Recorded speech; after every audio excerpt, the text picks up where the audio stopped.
Here's your lesson on section 6.1. We're going to be evaluating roots that may not necessarily be square roots. You guys have seen square roots in Algebra 1 and geometry. We're going to consider cube roots, fourth roots, and I'm going to walk you through how to do that. So look at the first thing I have here, the first note underneath the title of the lesson, where I have a to the 1/2 power.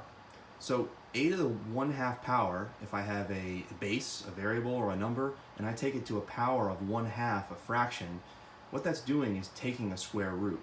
It's not written, but there's always been an implied 2 right here outside of this square root sign. So if I take something to the power of 1/3, what that's doing is taking a cube root. Now, what is a cube root?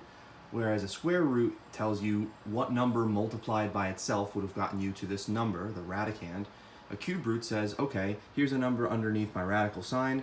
What number multiplied by itself and then itself again got me to this amount? So we want to revert back to whatever that number was. Same thing applies for a to the 1/4 power. I could go on and on to the 1/5 to the 1/6, and the same rule applies.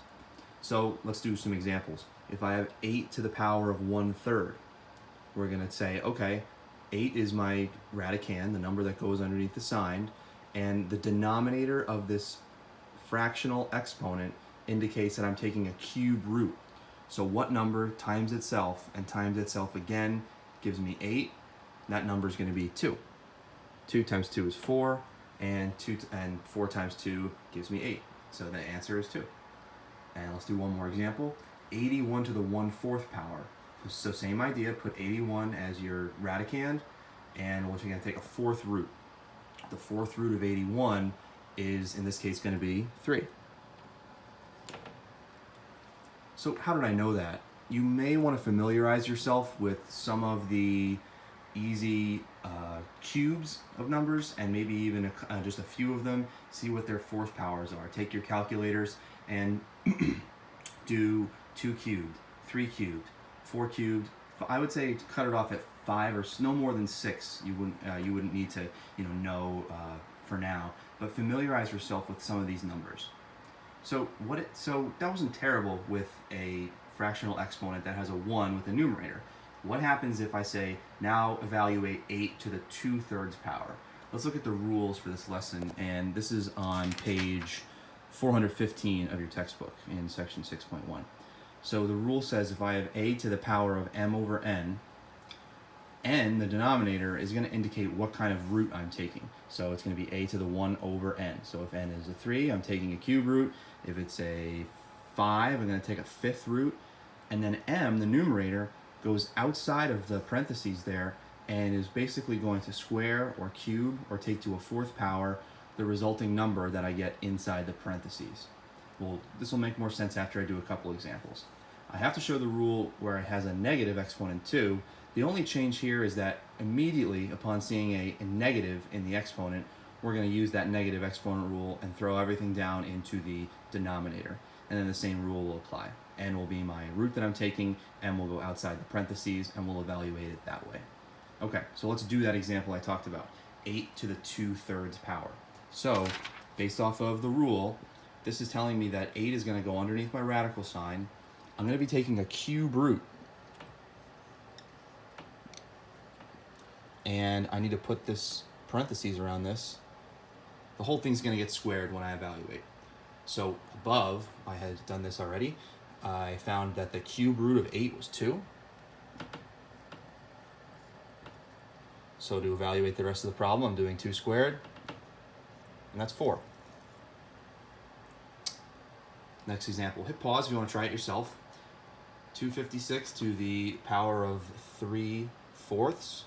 So I'm taking a fourth root of 256, and I'm going to be cubing that.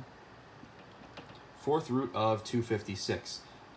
This is going to be 4. We're going to cube 4. Final answer, 64.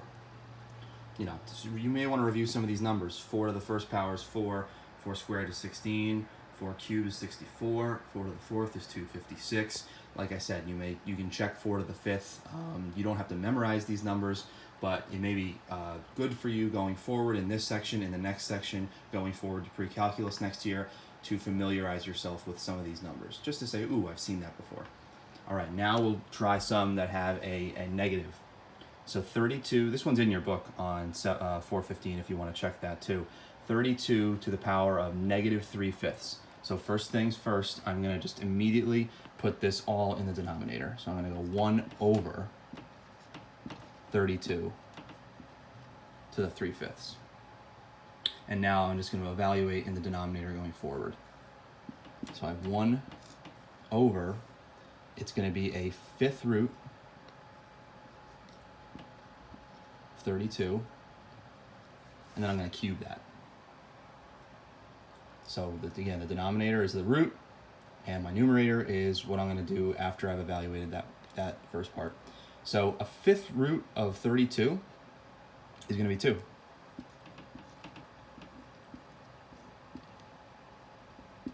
So to finish the problem, we're evaluating 1 over 2 cubed. Final answer, 1/8. Hit pause, try the last example. And here we go. 49 to the -3/2. So right away, I drop everything into the denominator. This is going to be 1 over 49 to the 3/2 power. Sorry for the shaky cam. And we're going to now say that this represents 1 over square root of 49. So you can see that the denominator was 2 here. You don't have to put a 2 here. It's implied. If you have this root sign and there's nothing given here, the implication is that it's a square root. I'm going to cube that. You know that the square root of 49 is 7.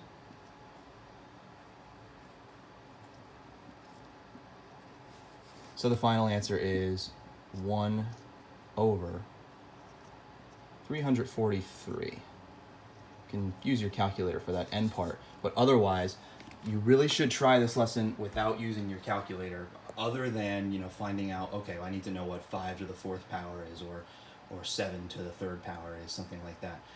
You should be able to evaluate these problems based on the rules I've provided here.